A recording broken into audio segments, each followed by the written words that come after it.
Boa noite a todos. Estão me ouvindo aí fora? Tá dando de ouvir? Não? Vou ter que falar bem alto? Ai, meu Deus. Qualquer coisa, vocês passam um sinal aí de que não estão me ouvindo, tá? Hoje nós estamos representando a URI, que é a União Regional Espírita, que temos por objetivo divulgar a doutrina espírita, né? Então, eu sou do Centro Espírita Amor e Humildade do Apóstolo, mas hoje representando a URI. Nós vamos falar hoje sobre a missão de Allan Kardec. Porém, nós vamos, antes de começar a falar propriamente de Allan Kardec, nós vamos voltar no tempo um pouquinho. Quando Jesus estava no final já da sua vida pública, que conta-se que foi bem curta, foram 3 anos de vida pública, tudo que ele ensinou andando no meio das pessoas, foram 3 anos que ele teve de convívio, né, com os apóstolos, com as pessoas que ele ia encontrando. E ele já anunciava que ele teria que partir. E aí, nesse momento, os apóstolos eles perguntam para Jesus: como que nós vamos viver sem a tua figura? Aí João escreveu, deixou registrado esse momento dessa conversa. E ele diz assim: eu rogarei ao Pai e ele vos dará outro Consolador para que fique convosco para sempre. O Espírito de verdade que o mundo não pode receber porque não o vê nem o conhece, mas vós o conheceis, porque habita convosco e estará em vós. Não vos deixarei órfãos. Voltarei para vós, mas aquele Consolador que o Pai enviará em meu nome, esse vos ensinará todas as coisas e vos fará lembrar de tudo quanto vos tenho dito. Então, João descreveu naquele momento qual a promessa de Jesus. Jesus fazia uma visão do futuro, trazia uma visão do futuro daquilo que poderia, que iria acontecer, né? E aí, de lá para cá, muitas coisas aconteceram. Nós recebemos essa mensagem de Jesus Cristo, muitas coisas aconteceram. Muitas mesmo, que nem hoje, que a gente está turbulento aqui, mas a gente vai se encaixar.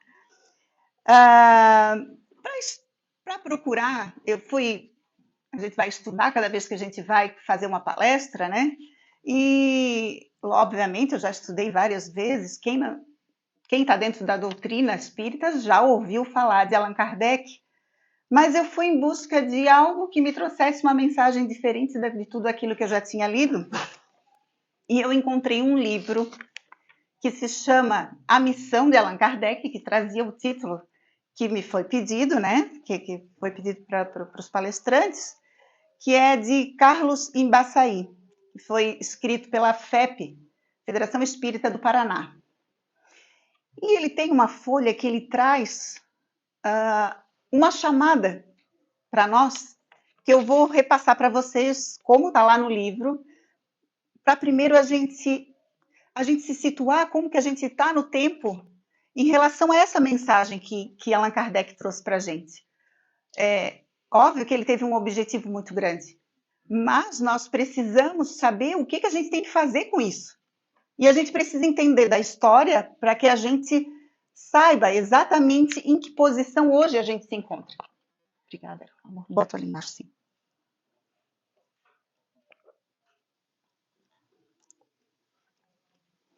E no livro diz assim, ó: desde a vinda de Jesus, o homem em seu caminhar pela terra, na força do seu egoísmo, foi apagando de seu coração os exemplos deixados com a desculpa e ânsia do desenvolvimento da ciência.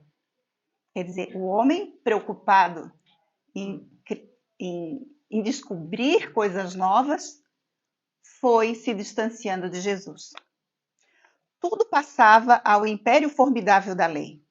Pesquisavam-se as causas e descobriam-se os efeitos. Verificava-se por que os astros se moviam, perscrustava-se a gênese das moléstias. Sondava-se a origem dos abalos telúricos, das avalanches, das enchentes, das inundações, das nevadas, dos temporais. Os descobrimentos mostravam o crescente valor da matéria, à proporção que iam fugindo os vestígios do espírito. Então, à medida que o homem passava a conhecer cada vez mais a resposta de tudo aquilo que eles viam, porque antigamente tinha o Deus do trovão, sim, se criavam ilusões daquilo, o que poderia ser aquilo tudo, e dava-se nome, e porque não se tinha resposta? Mas a ciência trouxe para a gente a resposta. A ciência não é o problema, porque o espiritismo ele é pautado em 3 pontos. Nós temos como se fosse um tripé que sustenta o espiritismo: a ciência, a filosofia e a religião. Então, a ciência ela comprova, né? A religião nos liga diretamente com Deus. E a filosofia é aquilo que nos faz pensar. A gente pensa de maneira diferente a mesma coisa. Cada um traz com um ponto de vista. A gente vai agregando sempre valores, informações, através dessa divagação nossa de pensamento. Então, o homem, à medida que foi se aproximando da ciência, ele foi elevando o seu ego. E aquele que é detentor de informações, normalmente ele se acha o poderoso, não quer passar, às vezes, as coisas adiante, porque ele quer ser o dono da verdade, do conhecimento. Então, tudo isso foi afastando o homem. Então, o problema não é a ciência. A ciência veio para explicar as coisas que Jesus já falava lá atrás. Ela veio confirmar. Porém, o homem sempre que utiliza as coisas de uma maneira errada, né? Não ouviam no corpo os anatomistas. Quer dizer, aqueles que estudavam o corpo físico não viam Jesus, não viam Deus naquele corpo em que estudavam. E se a gente for parar para olhar, olha a complexidade de um corpo humano. A maravilha do funcionamento de tudo, tudo. Os órgãos internos, tudo funcionando. O coração, a gente não precisa dizer para ele, agora tu bate. Não, ele bate sozinho, né? E é uma maravilha. É lindo de ver. Só que ninguém conseguia enxergar que aquilo ali tinha o dedo de Deus. E foram se afastando. Não o percebiam os biologistas. Pensa, quem é que consegue chegar aqui na beira da praia, olhar esse mar e não ver Deus? Quem consegue ver um pôr do sol e não se contagiar energeticamente com aquela beleza que está vendo? A delicadeza de uma flor, às vezes uma flor minúscula, a gente vai lá olhar de pertinho, ela é encantadora de tanto detalhe. Quem consegue fazer algo igual, né? E a psicologia, da qual tudo se esperava, mancomunada com as demais disciplinas, entrava a vislumbrar nas ações psíquicas a influência somática. Quer dizer, cuida-se daquilo que está se vendo sem lembrar do lado espiritual. Porque não adianta a gente querer curar a matéria sem curar o espírito. Jesus não veio para curar homens, ele veio para curar espíritos. Aqueles que encontraram o dito milagre da cura, que não é milagre, que a ciência explica, foram aqueles que se modificaram internamente no seu pensamento e na sua atitude. Porque ainda que eu tenha o poder, porque ele diz que nós temos esse poder, eu venho e te curo, eu curo o teu físico. Se o teu íntimo continuar agindo da mesma forma, nós continuamos doentes. E a doença volta de outra forma. Então, não se enxergava isso. Hoje, a ciência, a nossa Universidade Federal de Santa Catarina, ela já tem uma disciplina que estuda o lado espiritual, já se fala sobre isso, já é um avanço. porque é necessário que se cuide integralmente do homem. Quando a gente fala integralmente, é tudo. Nós não somos só corpo físico, né? Felizes de nós que acreditamos nisso, né? Os vícios destruindo corpo e alma, corruptores e corrompidos, tudo em nome do prazer, do status e das alegrias fugazes. Muitos vivem achando que a vida é festa, né? Esperando o final de semana chegar para fazer tudo que tem direito, né? E viva a sexta-feira, que é assim que todo mundo fala, né? Em nome de Jesus e de Deus, levantaram-se guerras fratricidas derramando sangue, mas o pior, criando sentimentos de vingança e ódio, devastando sonhos e ideais. As fogueiras da Inquisição, a noite de São Bartolomeu e as cruzadas. Quem ainda não estudou sobre isso deve estudar. Foram tragédias, assim, muito tristes. Tudo em nome de Deus. Olha o quão equivocados nós já estivemos. O quanto a gente tem ainda por resgatar devido a essas dívidas que contraímos. Quando eu digo que contraímos, porque nós não sabemos onde nós estávamos nesse período. E que quiçá, não estávamos lá, né? Tantos os exemplos de cenas tristes que poderíamos relatar. O tempo caminhou e aí é que diante a um momento tão crítico acontecem os fenômenos de Hydesville, trazendo o prenúncio de uma manhã de claridade e de luz, a aurora de um mundo novo. E se o homem cuidou de deixar no esquecimento os ensinos do mestre, Allan Kardec traria o homem de volta, o pensamento e a responsabilidade de seus atos e, acima de tudo, uma reaproximação com Deus. Então, não faz muito sentido a gente falar sobre a missão de Allan Kardec se a gente não se posicionar nesse sentido, de sabermos o que estamos fazendo hoje, de diferente e de melhor, porque essa é a busca. Não é sermos perfeitos, porque ainda não estamos nessa condição, mas sermos cada dia melhores. Tinha uma mensagem que estava passando ali do Chico Xavier, que ele dizia: o importante não é aquilo que a gente não precisa ser o melhor, mas a gente tem que ser cada dia melhor. Entender cada vez mais isso tudo. Então, a missão dele é extremamente importante, porque se Jesus prometeu lá um Consolador prometido, que ele mandaria em nome, né?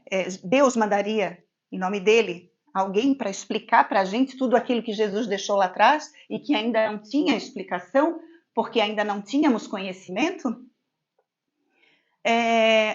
ainda tem gente que está esperando que Jesus volte novamente a reencarnar, aparecer para a gente. Não. Esse Consolador prometido é a doutrina espírita. Ela não é o caminho de redenção para todos nós, não. Porque existem muitos caminhos. Mas é um caminho que nos explica.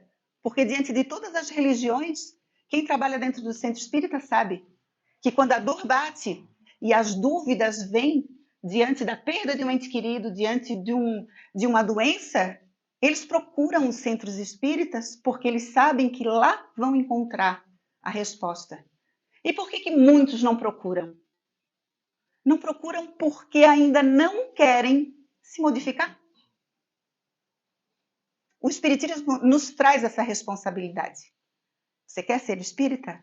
Modifique-se. Mude de atitude. Faça diferente. Faça o bem. Ama o teu próximo. Instrui-te. Porque é necessário estudar. É necessário a gente saber daquilo que a gente está fazendo. Por que a gente está fazendo? Da onde que a gente veio, para onde que a gente vai. Tudo isso a doutrina espírita nos esclarece. Então diz que Moisés trouxe a primeira revelação, a mensagem que andou por todo mundo, trazendo palavras de renovação. Após a vinda de Moisés, veio Jesus com a mensagem de amor, trazendo a promessa com a mensagem: lhes darei o Consolador. E esse Consolador é a doutrina espírita, que chega através das mãos de Allan Kardec.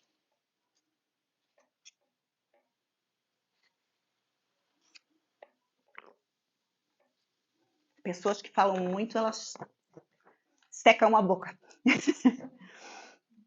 Não é? Então, aí, lá em 1804, precisamente no dia 3 de outubro, nascia Allan Kardec. Ele sempre se destacou porque ele foi uma figura num período em que a França era o centro do mundo em termos de ciência, de arte. Nós tivemos a arte nesse período como nunca mais. Grandes músicos, as músicas que a gente ouve dentro dos centros espíritas, essas músicas clássicas, vêm tudo desse período. Então, era o foco do que tinha de melhor, era em Paris. Quem tinha dinheiro mandava os filhos estudar em Paris, porque é onde tinha tudo de melhor. Aí nasce na França, para quem não sabe, ele se chamava Hippolyte Léon Denisard Rivail, ou Rivail, eu não sei a pronúncia correta. Allan Kardec, com grandiosa missão de abrir o caminho ao espiritismo, a grande voz do Consolador prometido ao mundo por Jesus. Coube a Allan Kardec a difícil e complexa missão de reconstruir o edifício desmoronado da crença, porque tudo aquilo que a gente leu ainda há pouco, que foi se desmoronando com o orgulho, a vaidade, né, através do conhecimento, Allan Kardec veio resgatar tudo isso. Reconduzindo os corações ao Evangelho mediante explicações claras das lições do Cristo. Apagando a própria grandeza espiritual, Allan Kardec viveu na humildade e muitas vezes atormentado e caluniado pelos que não entenderam o seu trabalho, mas ainda assim deu cumprimento integral à sua tarefa. Então, todas as vezes que a gente se levantar para fazer algo de bom, de sermos corretos, nós nos tornamos alvo em proporções diferentes, mas vocês imaginem que existia uma legião de espíritos que não queriam o sucesso da vinda de Allan Kardec. Ele teve que ser extremamente protegido, porque aqueles que não querem se modificar, não querem que ninguém saiba das coisas que ele trouxe, porque daí modifica a psicosfera da Terra. E as coisas que são da Terra, os prazeres, os vícios, elas vão se diluindo e vão sumindo, porque tudo isso é transitório. O mal é transitório, por pior que a pessoa seja. Uma hora ela vai deixar de ser ruim e vai passar a cultivar o bem dentro de si. Então, aqueles que são viciados nas coisas terrenas, eles não querem esse progresso. E uma das coisas lindas que Allan Kardec deixou, não como missão, mas como exemplo, foi que ele se apagou. Porque ele construiu uma imagem, o que normalmente alguém faz quando é conhecido. Eu sou o fulano de tal. Aí todo mundo, é o fulano de tal. Todo mundo conhece fulano de tal. Né? Todo mundo sabe quem é, o que ele fez, o que ele deixou de fazer. Allan Kardec se apagou. E ele tinha uma posição. Porque ele foi discípulo de Pestalozzi, ele foi educador, professor, gramático, tradutor, linguista e filósofo. Dotado de vasta cultura e capacidade de síntese, além de extraordinária força, vontade e dedicação, o missionário da Terceira Revelação compilou e divulgou as bases da doutrina espírita que hoje abriga milhões de criaturas em todo o mundo. Nós encontramos espíritas em todo o mundo. A gente, lógico, vai em alguns países em que os métodos são diferentes, as pessoas encaram de uma forma diferente, porque a cultura é outra, mas está se falando do espiritismo.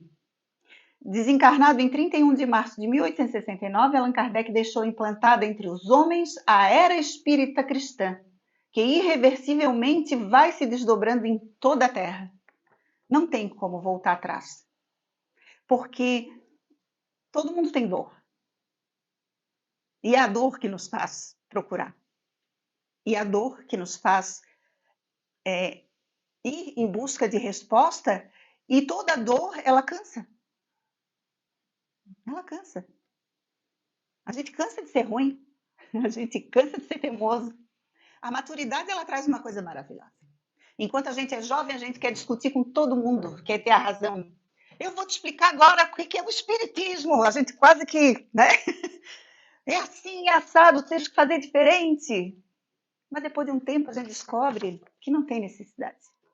Cada um tem o seu tempo. E quando a gente cansa de ser esse turbilhão, esse vulcão de informações, a gente serena e a gente passa a ouvir mais do que falar. A gente passa a ensinar através das atitudes como Jesus nos ensinou. Não existe necessidade de empurrarmos nada para ninguém, porque a gente não tem essa capacidade. Porque a mudança é de dentro para fora. Aquilo que a gente joga por fora. Absorve quem quer. Né? Não tem como a gente querer dizer que a pessoa vai entender, porque tem coisas que não se compreende. Quantas coisas a minha avó me falava, porque eu cresci no meio de muitas gerações. A minha avó me falava de coisas que eu dizia assim, meu Deus, o que ela está me dizendo? O que é isso? E aí lá depois que ela já partiu, é que eu disse, agora eu já sei o que ela queria dizer. Porque a gente não tem capacidade de entender às vezes. Mas as coisas são como sementes. E as vós, elas têm o dom de semear boas sementes. Né?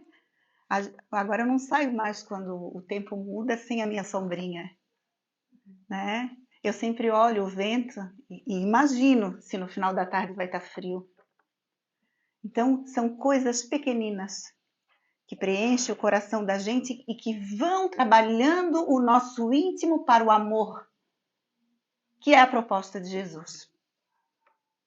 Além dos livros da codificação espírita editados por Kardec, coube-lhe a criação da Sociedade Espírita de Paris, cuja direção esteve a seu cargo enquanto viveu. A criação e manutenção da Revista Espírita, além de uma vasta atividade doutrinária que lhe custou vários anos de trabalho com o sacrifício de sua própria saúde. Ele se dedicou integralmente à doutrina. A gente já vai falar mais adiante como que isso começou. Mas ele se entregou totalmente. Ele deixou a vida dele. E, por sorte, ele era casado com uma mulher que, né, fez valer aquela história de que atrás de um grande homem existe uma grande mulher. Porque ela foi impecável. Amélie Boudin. Amélie, esqueci o sobrenome. Juntei o sobrenome de outra pessoa. Sabes qual é? Eu pensei que ela ia dizer qual era. Ela é que lia as cartas, que depois a gente vai falar mais adiante. Ela ajudava ele.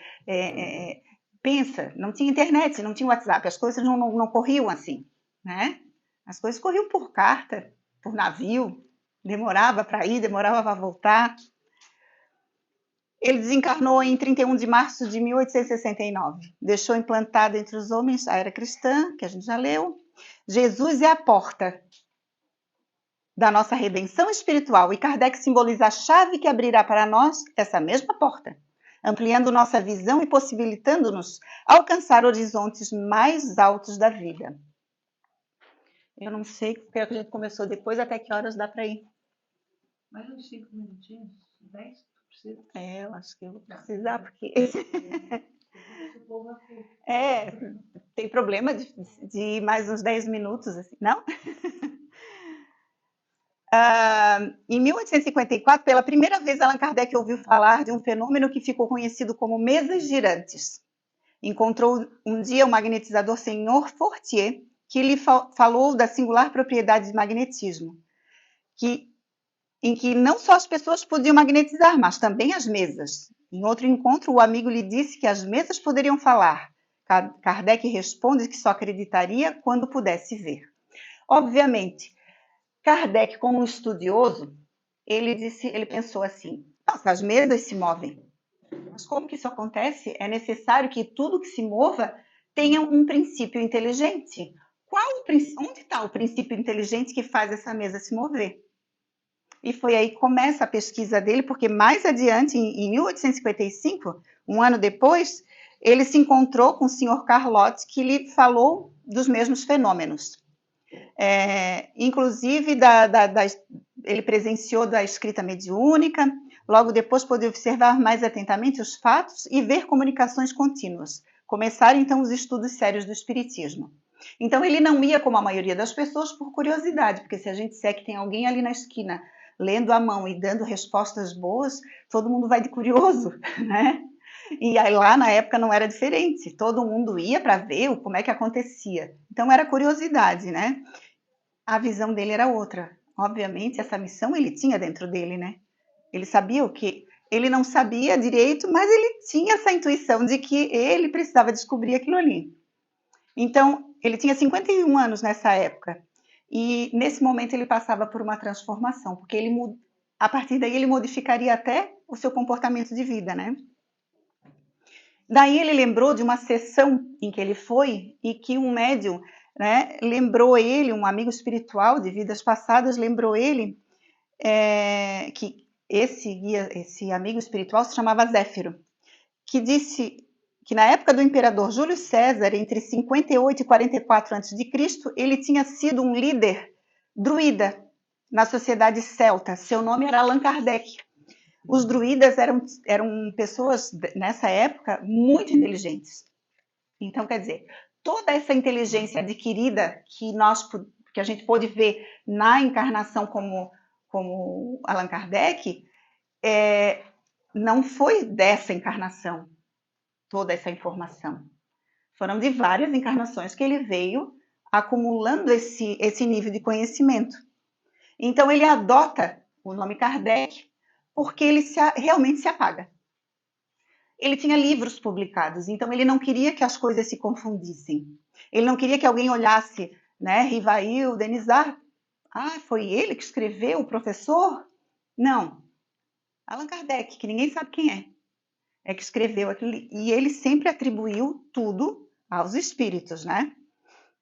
Então ele adota o pseudônimo. Vou falar bem rápido para dar tempo.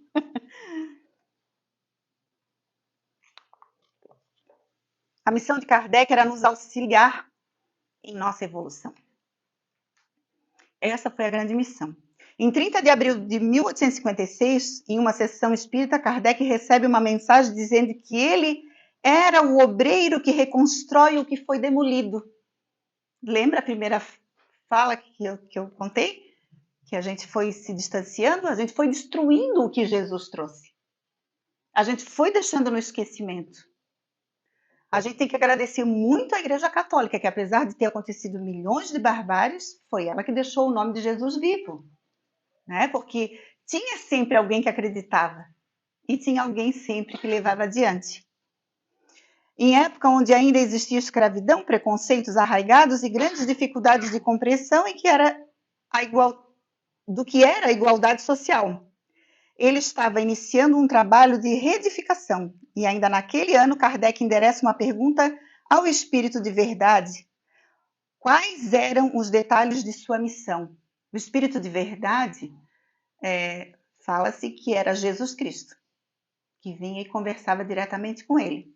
Né? Ele falava, parece que eram 15 minutos por semana com ele, onde ele fazia perguntas. E a resposta foi a seguinte: organizar e divulgar a nova doutrina que seja capaz de revolucionar o pensamento científico, filosófico e religioso.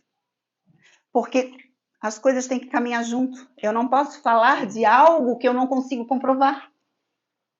Nós temos que falar coisas verdadeiras. Por isso a ciência, por isso a religião, por isso a filosofia. O Livro dos Espíritos, ele concluiu em 2 anos. Primeiro ele lançou um com menos perguntas, 600 e tantas perguntas, depois é que veio o livro com 1000 e poucas perguntas, que é o que a gente usa hoje. Não por acaso, a folha de rosto da primeira edição estampava a frase, porque ele não queria ser foco em nada. Então, estava escrito assim, ó, escrito e publicado conforme o ditado e a ordem de espíritos superiores. Então, não foi ele que escreveu.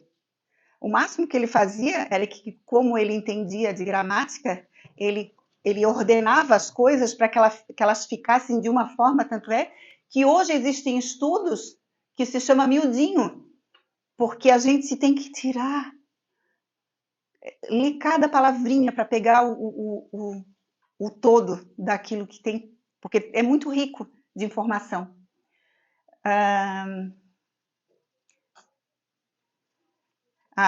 Suas mais assíduas colaboradoras eram as irmãs Julie e Caroline Boudin, de 14 e 16 anos. Foi desse sobrenome que eu juntei lá com o da esposa dele. E Ruth e Jafé, de 19. Eram tudo meninas, bem jovens, que eram os médiuns que recebiam essas mensagens. Tem gente que está prestando uma atenção ali, ó.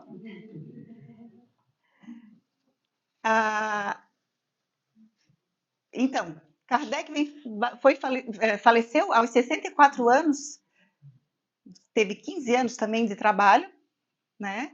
E deixou essa grandiosidade de informações para a gente, que é o nosso grande tesouro, e como obras principais que a gente chama de Pentateuco Kardeciano, que são os livros que a gente estuda no Centro Espírita. Tem o Livro dos Médiuns, que foi escrito em 1857, o Livro dos Espíritos, 1857, depois veio, como se falou dos espíritos, precisava entender o que os médiuns faziam. Aí vem o Livro dos Médiuns, para que a gente saiba qual a conduta e o que fazer com a nossa mediunidade. Porque, segundo eles, os espíritos, no Livro dos Espíritos, diz assim que todos nós somos médiuns em grau maior ou menor. Então, todos temos a faculdade da mediunidade. Aí vem o Evangelho segundo o Espiritismo em 1864, o Céu e o Inferno em 1865, a Gênese, que explica, né, o céu e o inferno, ele vem destruir aquela ideia de que a gente vai para o inferno e fica lá. Isso não existe. Né? E a primeira parte tem toda a explicação de como que as coisas acontecem, as leis de causa e efeito, depois vem os exemplos, porque eles tiveram várias mensagens com os exemplos, então desconstrói essa ideia feia de inferno que a gente tem e dessa ideia miraculosa de céu, né? É um pouco diferente daquilo que a gente criou desde criança na nossa mente. Aí vem a Gênese, em 1868, que vem explicar toda a construção da Terra desde quando começou, e as obras póstumas e a Revista Espírita, que foram depois que ele faleceu, né? Por isso o nome, Obras Póstumas, mas foram coisas que ele deixou escrita, apesar de a Revista Espírita ele ter administrado, né, por um tempo, mas ele deixou muita coisa escrita. E para concluir, para a gente não passar, eu acho que ainda consegui, 2 minutos antes do que eu pedi. Então, cabe a cada um de nós não sermos espíritas, porque é um dos caminhos para se chegar ao Pai. Mas não é o único. Mas já que somos espíritas, vamos nos esforçar para sermos pessoas do bem, compreendermos as leis de Deus numa busca incessante do nosso crescimento moral, resgatando o que o nosso mestre ensinou através do nosso querido Allan Kardec. O Espiritismo veio para nos auxiliar nessa busca. Então, nos cabe um muito obrigada a Allan Kardec, né? E que a gente possa se situar. Saber o que a gente está fazendo. Trazermos na nossa consciência de que um passado bem difícil a gente deixou para trás. Então, todas as dificuldades do hoje são coisas que estamos resgatando. E o Espiritismo nos dá essa força e nos dá a alegria de viver, porque através do bem que se faz, sempre, mesmo diante da dor, a gente encontra a alegria de viver. Desculpem os que estão aqui do ladinho, que eu não pude ficar de frente para vocês. Muito obrigada pela atenção de todos e uma boa noite.